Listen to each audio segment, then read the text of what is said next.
following up on the still following up on the Hajj refund issue. And this morning we're joined by Yousha Tayob, attorney at law. Now, yesterday we spoke to Anisa Ali, who had sent us an email complaining about her not receiving the balance of a refund from Al Jim and Al Anwar Express. We spoke to Sheikh Hassan Pandey, who said that SAHOK needs to take responsibility. SAHOK is not innocent in the matter. And we spoke to Shaheen Esop, who's saying that SAHOK has exhausted all efforts in trying to secure the refunds on behalf of the Hujjaj. But this clearly is taking a legal dimension, and that is the reason why we are talking with Yousha Tayob, attorney at law, this morning. Yousha, assalamu alaikum wa rahmatullahi wa barakatuh. Alaikum salam wa rahmatullahi wa barakatuh to yourself and the listeners. Yes, welcome, and Jazakallah khairan so much for joining us. Now, Yousha, yesterday we covered a whole host of issues with regards to the refund, and the email that came through to us from Anisa Ali, who said that, she had made contact with SAHOK, and SAHOK had basically referred her to an attorney, and also your name was mentioned on the email. And just to look at it from a legal perspective, because we are looking at the contract, and this is between the prospective Haji and the Hajj operator.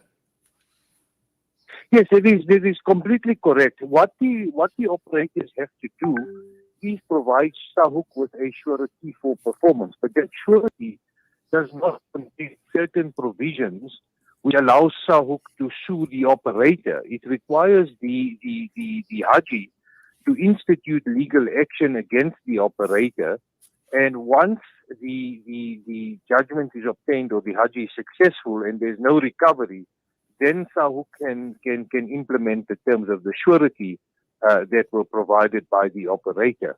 So for now, and I personally have a number of instructions already to sue certain operators, it will be necessary to sue the operators, and it's a fairly straightforward case. It's a refund. So I think the bulk of, I genuinely think that this is a slam dunk. This, can't lose the case. So we will win the case. The Haji will win the case against the operator, and once we have a judgment to execute on it, and to the extent that there's no recovery made for whatever reason, then SAHOK surety can kick in, and SAHOK as the regulator can take over the recovery process. Yes, just from a legal standing and looking at SAHOK at this point in time, because one of the issues that the operator obviously has raised is with regard to SAHOK and taking responsibility, and also passing the buck onto SAHOK, saying that SAHOK obviously needs to do something, and but what more legally can SAHOK do besides the surety that you're speaking about, Yousha? Yeah, so SAHOK did have an internal disciplinary hearing against the defaulting operators, and findings were made, and sentences were passed. But it doesn't authorize SAHOK to issue monetary awards. It makes disciplinary findings in terms of its constitution. So it's not an enforcer of refunds. It can make recommendations, but it can't make orders. And what it's found is breaches in terms of its disciplinary code against the operator. But SAHOK can only now step in once a judgment and no recovery is made. It's a fancy legal term called excussion and division as against the principal debtor first, which needs to be exhausted before the SAHOK surety can be applied. So the simple answer to your question is SAHOK has done everything that it can do in terms of its disciplinary process up to now. SAHOK is not a party to the contract between the Haji and the Hajj operator. And so the Hajis now need to sue the Hajj operators and obtain a judgment so that the recovery process can be pursued. Yes. Now, just talking about the recovery process that can be pursued. Now, one of the issues that was raised by Sheikh Hassan Pandey yesterday is they don't have the money, and they are waiting for money to come from the Kingdom of Saudi Arabia. Now, as far as an immediate demand before the refund goes, what will the legal position be? Yeah, so quite simply, as I understand it, the basis of the disciplinary inquiry was this, is that the Ministry of Hajj had introduced the e-Hajj system. And so tour operators were not allowed to use Haji money to make payments for the Hajj and related services prior to the e-Hajj system opening up. But the operators appear to be wanting to secure their bookings and probably more competitive, cheaper prices. And so they used Haji money to pay for certain services to be rendered for the Haji outside of the e-Hajj system. And that was the breach that each of these operators was charged for. There were certainly operators who used their own money to make and secure these bookings, which I also think is illegal, but then immediately refunded their Hajis, even some of them even without SAUK having to get involved. So, there seems just to be some honor and dishonor amongst the operators. But certainly, payments made outside the e-Hajj system were the basis of the disciplinary action. And simply in law, even though it takes a lot of time because of the legal process, refunds are due immediately. And the Sharia is even more strict on the position. But the legal position in South Africa is that if you're litigating in the magistrate's court, it could take you up to 8 months to get into court, depending on the quantum of the amount of your claim. And if you're in the High Court, because the amount you're claiming is substantially higher, it could take you up to 18 months to get into a courtroom. But certainly the demand for a refund is immediate on the basis that it's due and owing because the service was never rendered. So what you say, Yousha, is obviously SAUK has basically done what it has, and it has basically issued a statement to that effect that they have exhausted all efforts, and now the matter would purely lie with the courts. Yeah, so each Haji needs to take legal action, and once they've been successful in the action and they don't make a recovery, they must then contact SAUK with proof of the judgment and proof of no recovery, and SAUK can exercise its rights in terms of the surety that has been provided. Yes, and the fact that the Hajj operator is waiting for money to come from the Kingdom of Saudi Arabia means absolutely nothing at this point in time. Absolutely, they use the money without authority, and they're obliged to refund.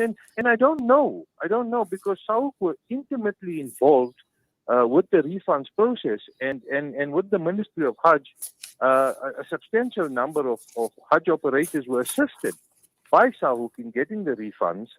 I know airline tickets were a problem because those are separate, but insofar as the Hajj cost was concerned, accommodation and the 5 days and all of those, certainly the Ministry of Hajj put mechanisms in place. SAUK was a part of that process, and a substantial number of Hajj operators were assisted by SAUK in obtaining the refunds, which they have now passed on to their Hajis. But we still have a few that have not done so, airline tickets aside. Yes, and just one other issue. The other day I had a chat with Semtoa, and we were talking about the Umrah season. And one of the questions that arose, Yousha, was the issue of refunds, because, we are in an uncertain climate at this point in time with COVID-19 and the pandemic. And we know that Umrah has become very expensive at this point in time. And the issue that with regard to refunds on Umrah also came up, and whether these refunds are guaranteed. Now, what advice would you give prospective people wanting to go for Umrah as well, considering that there are no guarantees in this period of uncertainty? Yeah, so essentially, any prospective traveler needs to closely scrutinize the contract that is presented by the Hajj operator, and to make sure that there's provision in that contract for a refund to be given to the Haji, to the Umrah who is not going to travel because of the uncertainty in the contract. I would suggest that we look at a clause in terms of which the refund is guaranteed in the event that the trip fails. So any Haji need to closely scrutinize that contract and make sure that there's an appropriate refund clause in the event that the service is not rendered by the Hajj operator. The Haji, for whatever reason, is unable to travel. So there are a number of legal provisions into cancellation and refund, but essentially one would be looking at a term in the contract that complies with those laws to ensure that the prospective traveler is entitled to a refund in the event of the trip not eventuating.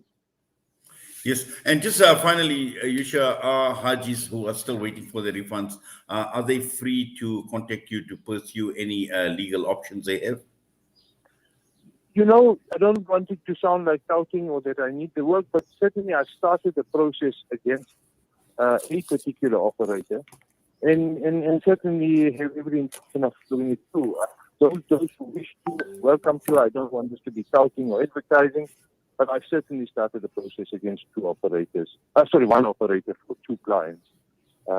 So yeah, I have started.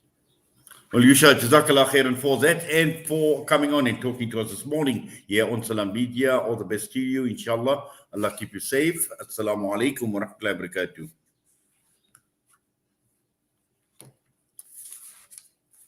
That was Yousha Tayob joining us and just looking at the legalities of the issue surrounding Hajj refunds. The time is just gone, 8:31. We're going to go for a break. We come back, we'll be joined by Action SA's Michael Beaumont.